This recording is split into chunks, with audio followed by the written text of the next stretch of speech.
You all right to talk about that? When I was getting taken to hospital after the stabbing, and my mum was on duty as a casualty nurse in Lewisham Hospital, and she had to get taken to the side and told, look, you're going to have to come off duty because your son's coming in. He's coming in as a DOA, dead on arrival. I just broke down.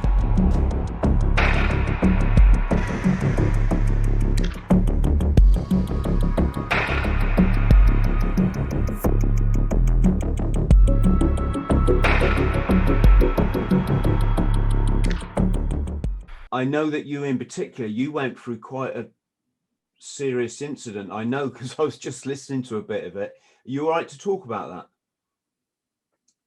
that? Absolutely, yeah. It's a funny one because I've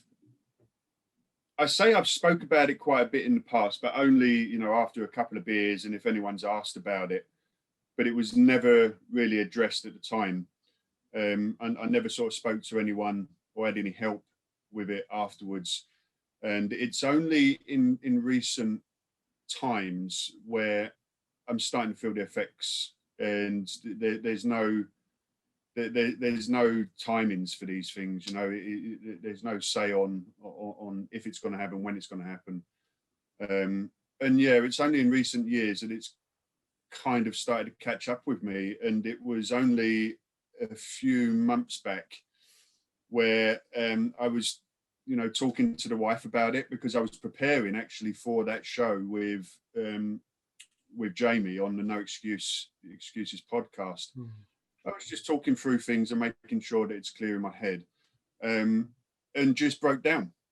It was at the point where I was talking about when I was getting taken to hospital after the stabbing, and my mum was on duty as a casualty nurse in Lewisham Hospital, and she had to get taken to the side and told, look, you're going to have to come off duty because your son's coming in. He's coming in as a DOA, dead on arrival. You're going to have to come off duty for obvious reasons. Talking about the stabbing, the knife entering, the fight, this, that, and the other, I'm fairly okay with. But once I got to that bit and you start thinking about other people's emotions and how horrendous it must have been for them, I just broke down, and it just came from nowhere after 20 plus years. But yeah, sorry, I'm okay talking about it. It's just that's a particular point that now kind of sticks in my head, that it's quite funny that I've been okay talking about it. Then there was that one incident where it was like, okay, maybe there is something that needs to be addressed here. You stood up to a bully, and smacked him one. And then as you were walking through a shopping centre one day with your mate, his gang, as it were, had basically blockaded the shopping centre. You're there going, hang on, is this about us? Maybe, what to do. And as a result of this attack on you, you got stabbed several times. Yeah, that's right. It was 9 stab wounds in one sitting. Bloody hell. And it was it was quite a ferocious attack. And what aided in the guy being able to get 9 stab wounds in one go is it was a sizable gang, and they'd completely surrounded me. So as punches started getting thrown, as they started, attacking, and I was dealing what was coming at me from the front, the guy with a knife was on my blind side, but it was one of those walking canes that had the sword where you sort of can pull out the handle and it's got the sword on it. Well, it was the curved handle, so it sort of comes like at a right angle, so he could hold it like a gun almost. So then he was able to punch it in, so it was, really really quick stabs, starting from. That's a really good question, next, or something I haven't thought of. Where did he start? Because it was 3 stab wounds to the leg on the front of the thigh, 3 on the back of the leg, sort of in the arse area, sort of very close to the lower back, actually, and then 3 wounds up here. And you know, I think he was high on something. One memory I've got is the look in his eyes, and it was almost just like they were black and very glassy. So afterwards, I was told that, you know, most of them were high on something. So he was rolled up. I think he went out. If it wouldn't have been me, it would have been someone else. And yeah, nine stab wounds in a matter of seconds, and that was it. Lights out. Fell on the floor with that amount of blood flowing out in one go. I hit the deck like a sack of bricks. Mate, that must have been, you know, freaking traumatic for the bloody shoppers walking by as well, wasn't it? You know, imagine you're out in the shopping centre and some gang attacks someone and bloody stabs someone 9 times. But yeah, unbelievable. It was sort of mid-ish afternoon, so the shopping centre was packed with families and mums out shopping. Not that just mums do shopping, by the way. It was packed with people. And yeah, so the one friend that I was with, he was dragged away. He was maced or CS'd with some kind of spray in his eyes, but he stuck around. You know, there wasn't nothing he could do. It happened so quickly. There was a lot of them, and yeah, he took my belt off and used it as a tourniquet because he didn't know that the wounds were up here. I didn't know that I had wounds up here as well. He couldn't see the wounds on the back of the leg, but you know what? He'd done his best, and I defy anyone really at that age that we were to sort of keep as level-headed as he did, you know, with no training. He stuck by me and still managed, after what must have been a horrific scene, because there was a hell of a lot of blood. People have described it as a river of blood. And he stuck with me, yeah, and still tried to help. Once the ambulance crew turned up, they, you know, he must have felt so bad, because one memory I've got is they sort of were really, really abrupt. Who the fuck put this on?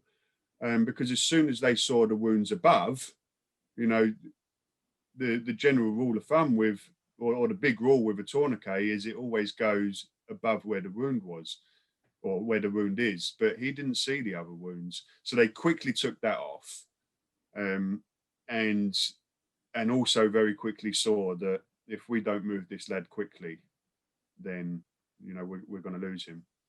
How long did you do in the Corps before you went SB, or as a Marine, I should say? About 2.5 years, which again it really does reinforce the point that I was making with the want. Before I joined the Marines, SB was the way that I wanted to go, and I kind of said to myself that, okay, if I join the Marines, it will be for the ultimate goal of going SF, and as quickly as I can. I had no real interest of staying in the Marines. So really from day one, the goal was to go SB. So I think what helped me was ignorance and not being fully educated in what it may entail, because I installed the want so firmly that it was stronger. That passion to want to do it was stronger than anything I found out afterwards. So once I did start really finding out what it entailed with, you know, how switched on you have to be when you're tired, how much rope you're actually given to hang yourself. You know, you don't get the motivation. You know, you have actually really got to be able to do the things that's asked of you. Did you have any big firefights over there, or what was it like to be involved in your first one, or were things quite quiet? No, they weren't quiet. So it was during that busy period of when things were kicking off in Afghan. For, as you'll appreciate, for obvious reasons, I'm not going to, you know, go into massive detail about anything at all, really. But really sort of keeping it high level and generalized. The first contact that I was in, I absolutely shit my pants. Stuff started coming back, and this is looking back on it now. Things started coming back to me from the stabbing incident, and this goes back to what I was talking about with where I really should have had help with that as a 15-year-old boy, because once the rounds started flying and cordons were getting contacted as well, so you know there was contacts all around where I was. I thought we were surrounded, and I was having flashbacks of being stabbed, you know, and that I'm going to be having them all come from all directions. I had to massively get a grip of myself. Obviously ended up, you know, professionalism goes through, plus with the lads, you bring yourself to your senses. But yeah, everyone would probably remember their first contact for various different reasons. That's my reason. I absolutely shat myself. I had flashbacks of being stabbed. And then on top of that, that made it all the more memorable, is the batteries in my NVGs died. And that wasn't through bad admin. We were still on the old NVGs just prior to the new ones coming in. The new the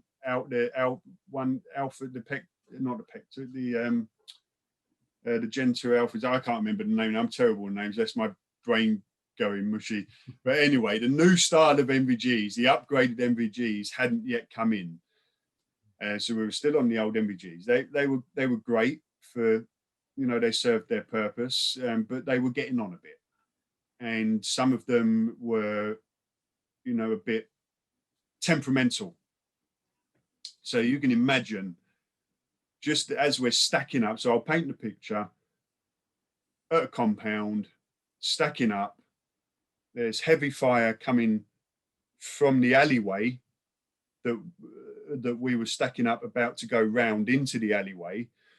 And person in front of me, he's gone round, we're all moving, it's go, go, go, NVG's cut out, completely blind.